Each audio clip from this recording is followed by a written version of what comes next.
Hello and welcome back. Today we are checking out a video from This Is, which is a podcast hosted by Austin Evans and Matt Ansini, talk about the Framework 13 laptop. It made it very clear to me that these guys, as well as a lot of people, probably don't understand what they're buying into when they buy a framework.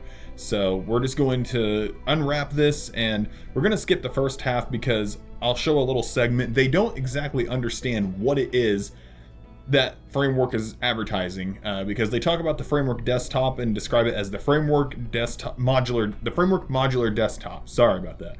And they go on for quite a while about how it's not actually modular and how they don't understand as a business what modularity really is until they're corrected by their producer. I don't know why they kept this in, but they did. So we're just going to skip past it. Hello and welcome to This Is. Let's customize our hate emails today. Now, I did a video on this Framework 13 last year.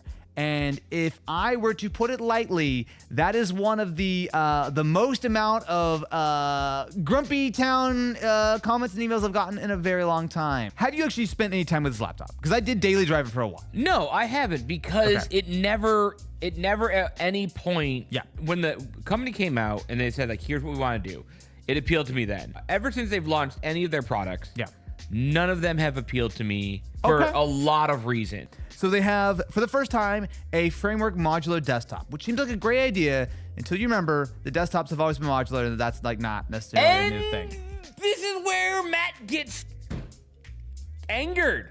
Okay, anger. Go ahead, get angry. Because it's not a modular desktop. Yeah, I don't think you know what that word means. It's all unified memory, much like, when you get like Apple Silicon or something, which means that you can outfit this with up to 128 gigs of RAM, and you can allocate almost all of that to the GPUs, like That's 96 awesome. gigs or something. That is fantastic.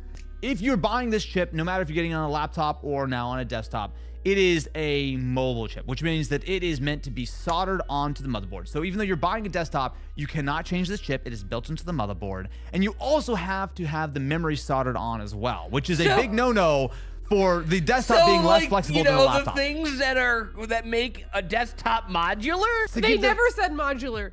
I'll just put that out there. The desktop, the entire product description page does not say modular. Okay.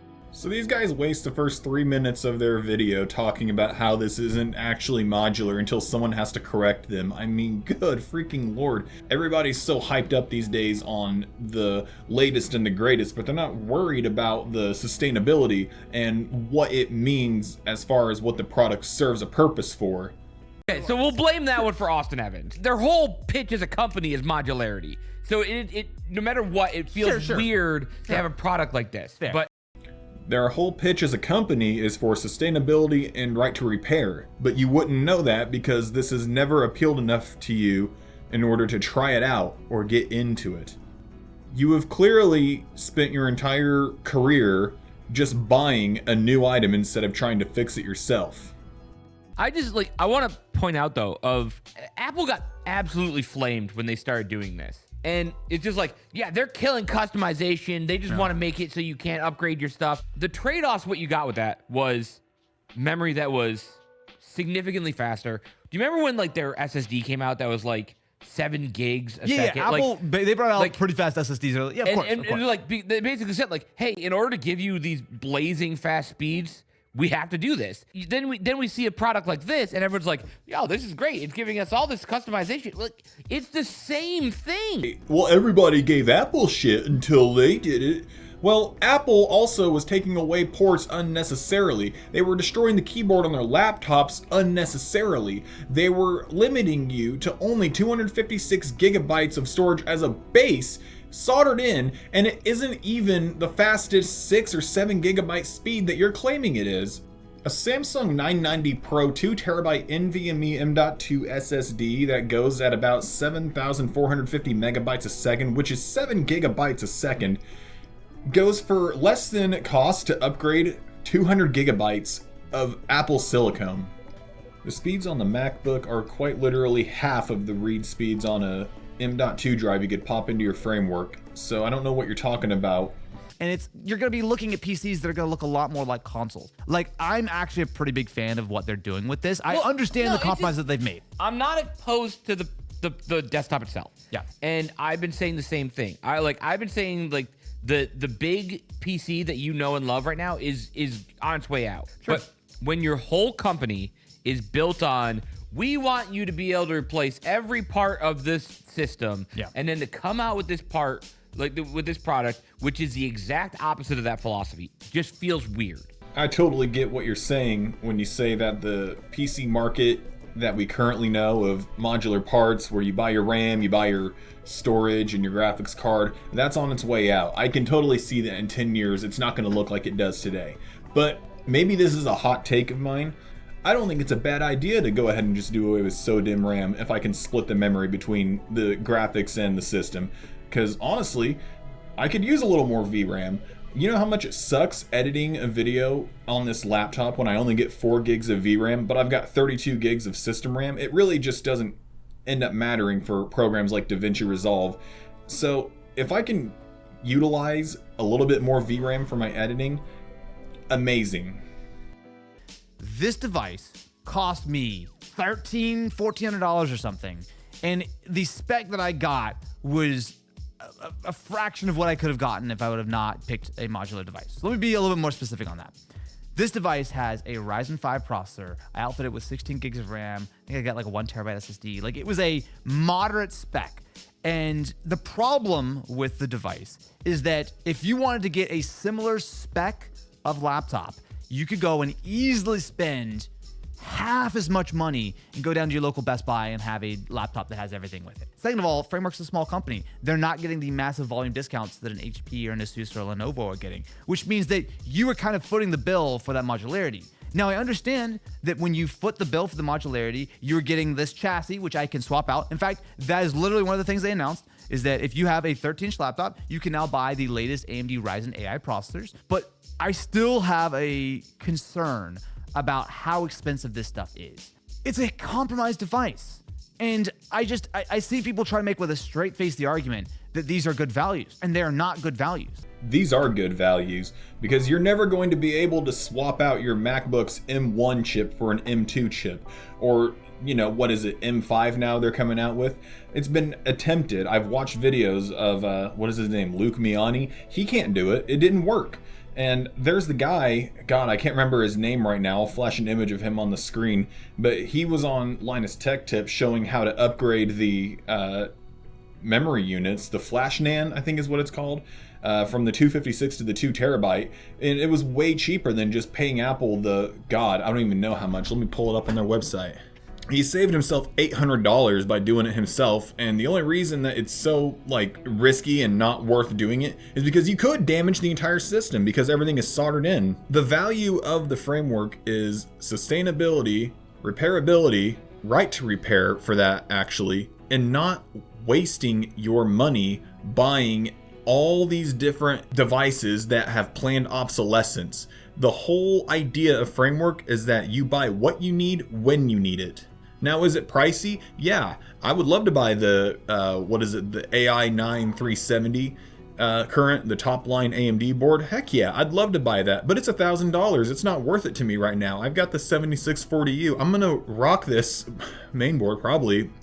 The laptop I had before this was a ThinkPad T460S, and I rocked that for about 8 years until I got this. So I'm gonna rock this board probably for 8 years unless Framework sponsor me. This is not the savior of the laptop space that you claim it to be. Oh, it's yeah, I can upgrade all these things, but the trade-offs on all of these are so they might not look crazy when you're laying them out one by one, but when you add up, there's not besides the I can upgrade it, which is a very broad term, by the way. When a new CPU comes out, you're upgrading the entire motherboard for that. True, which is $450, $700, $900. 40% of the board, of the cost of it. Yeah, it is a lot. The batteries they ship with are tiny. Well, they're in comparison to other devices. With the 13-inch, you're getting a 62 watt-hour battery, but I will say a lot of thinner, smaller devices have 70 watt-hour batteries at this point. So when you're talking about I'm gonna keep this thing for 10 years. Your battery at the end of you're buying a new battery. The reason why this is the savior of the laptop space is because Nobody is doing this anymore. Keyword anymore. Lenovo used to do this quite often. Apple even used to make pretty repairable laptops back in the day until they decided they wanted to make more money. You might be buying a new laptop with that money, but you're creating less e-waste. And Framework is such a new company, they're not going to have the latest and greatest. I mean, the Ryzen AI chips that they're using in their 13 originally came out without the capability of having SO-DIMM memory, but now they do. And who knows what advancements they're going to have, say, 5 years from now, 10 years from now, like you're saying. I'm willing to bet it's going to be great. I want to talk about the port selection. When Apple came out and said, here's the MacBook Pro, it's got 4 Thunderbolt ports, people are like, they took away our ports. You get more ports on a 14-inch MacBook Pro than you do on a Framework. Let's see if that's true. There's 4 expansion slots on the Framework 13, but those expansion slots could quite literally be anything. So let's go ahead and start with the one that's built in. It's not even an expansion port, it's an audio jack. It says here they've got 27 different expansion card types, but let's count. Let's just make sure that we're not mistaken here, because it could be a technicality issue. So we got 3, 6, 9, and then a bunch of different colored USB-C ones. An option's an option, but let's go ahead and just 1, 2, 3, 4, 5, 6, 7, 8, 9, 10. And if you want to go ahead and just mark it down to 9 because there's an audio port expansion card, sure, why not? Let's look at the MacBook Pro, because I know the Air has only 2 ports? Perfect picture. So on the MacBook Pro, which is supposed to be the pro unit of laptop, they got 1, 2, 3, 4, 5 different types of ports on there. You got basically the same amount of variety you could have on this, with the only exception is their MagSafe proprietary charger, which I will admit I'm jealous of as a Framework owner, but that's besides the point. So we're looking at 9 different types of ports you can have on your Framework at any point, and you're looking at 5 different types of ports you could have on your MacBook at any point. Why in God's green earth are you settling for dongles when you could have a laptop that lets you choose whatever port you want? This is a processor that I think launched June of last year. I know people were kind of giving me crap about it because I was complaining about how long it takes. But I don't know, I feel like if you're an enthusiast, you probably don't want to wait 9 months for the new processor to come out. Yeah, no, I don't really understand that. I also want to I want to be clear. This isn't for the enthusiast. This is for the person that wants to be able to repair their laptop when it breaks. This is for the person who wants to have a laptop that they can just swap a part in and out instead of having to buy an entirely new unit. You're completely missing the point on this time and time again. It's ridiculous. A lot of my complaints, I actually don't blame Framework themselves for. Yeah. As much as I'm complaining about this looks bad with the way you customize, there's zero way that Framework could make that customization without it being even more ludicrously expensive. Project Aura failed for this exact reason. And that was the modular phone that Google were trying to bring out. And that's with Google, who has just unlimited money. And that's with Google, the company that has just created so many projects that still exist today, and they didn't just utterly give up on and then rebrand the same exact shit as something else. Google is a company that only cares about siphoning your data. They made a god-awful device and they didn't get any money out of it because it was a concept at best. Framework has created a genuine product. Wow. But when you're going to buy a Framework, you're looking to buy something that is going to last for the long term, doesn't have a planned obsolescence date, and overall is a net benefit purchase for the world as a whole. I know I'm sounding very preachy here. It's just a laptop. But if I wanted something super fast and I didn't care about my privacy, I didn't care about fixing the things that I buy, yeah, I'd buy a MacBook. They do have a better price to performance ratio than this computer does, absolutely. But I don't want to sacrifice what I'm getting from the Framework because I value the money I spend. I don't value throwing it away just to have the latest and the greatest. 12-inch is legitimately a cool little device. Framework essentially has built a smaller 12-inch laptop that is meant to be cheaper than the existing 13, so it's going to be somewhere south $750. I find it as a touchscreen, which freaking finally. I can't believe they haven't been shipping touchscreens for a while. I could not care less about a touchscreen in a laptop, me personally. I very much touch every screen I see, and if it doesn't work, I hate having fingerprints on the screen. Well, then don't touch it. But Yeah, I also don't care about having a touch screen. I don't want fingerprints on my screen either. I'm right there with Matt on that. There's just no point, in my opinion. If you want a touch screen, I mean, that's great. I would use one if it had one, but I don't care if they never come out with a touch screen. What I do care about is if the main boards have support for touch screens, which they do, because the whole point of Framework also that I haven't mentioned is that you could take these main boards and then just create your own project. If you've ever heard of the Beth Deck, it's a Steam Deck DIY project that you make out of a Framework mainboard. And I believe it has a touch screen, and you would need the capabilities of touch input, which luckily the Framework mainboard includes. No, I want to go through the list of the compromises and add them all up for you guys. Like, you're buying almost outdated hardware. That's kind of my concern. There's the biggest one there. Yep. You have, again, the smaller battery, a lower quality screen than a lot of laptops with a non-OLED. It's okay. Name one thing besides the upgradability about this that's amazing. All right, let's start with the fact that he said you're buying outdated hardware.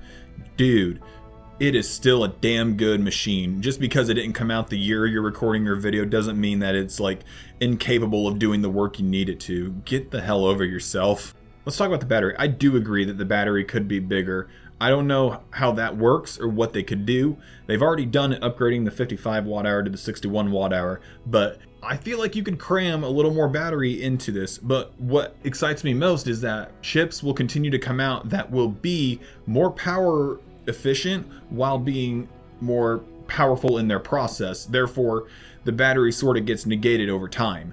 However, yes, I think they should try to figure out any way to increase the battery. The screen being low quality is very subjective. I think this is one of the nicest screens I have on any device I have aside from like my Galaxy S25, but it's perfectly fine. It's really nice actually. I don't understand what the complaint is. I don't know what you're looking at. This is a damn good screen. What's amazing about this besides the upgradability is the usability of the board. You don't have to just keep it in this laptop. You can take the main board out and you can turn it into a little mini PC. You can turn it into a streaming device. You could turn it into a NAS server. Not a NAS server. You could turn it into like a little local server. You can do a multitude of things. The Beth Deck, like I mentioned, like your own DIY Steam Deck. There's so much you can do with this platform. It's completely open sourced. All the schematics are out there. You can 3D print basically everything. I think I remember seeing somebody made a cardboard Framework laptop, which is hilarious to me.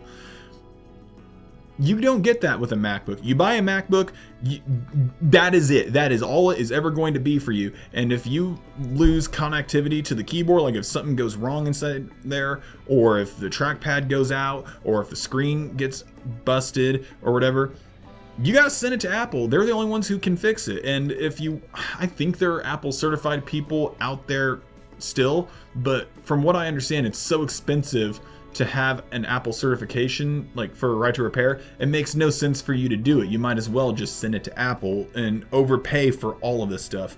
I mean, I've got a dead pixel on this laptop. Doesn't bother me, but I know there's people out there who it would bother and they would want to replace it. With Framework, it's like $160. With Apple, several $100s. You might as well just buy a new laptop and create more e-waste and waste more money. Another thing I want to mention too, something that's great about this, is the lack of planned obsolescence, especially with Linux. You can't really install Linux on an Apple Silicon MacBook. You can, but it's very finicky from what I understand. This is the greatest company to ever support Linux because they create the hardware and then sponsor these different projects making distros so that they can help with drivers and kernel implementations to make it such a smooth experience.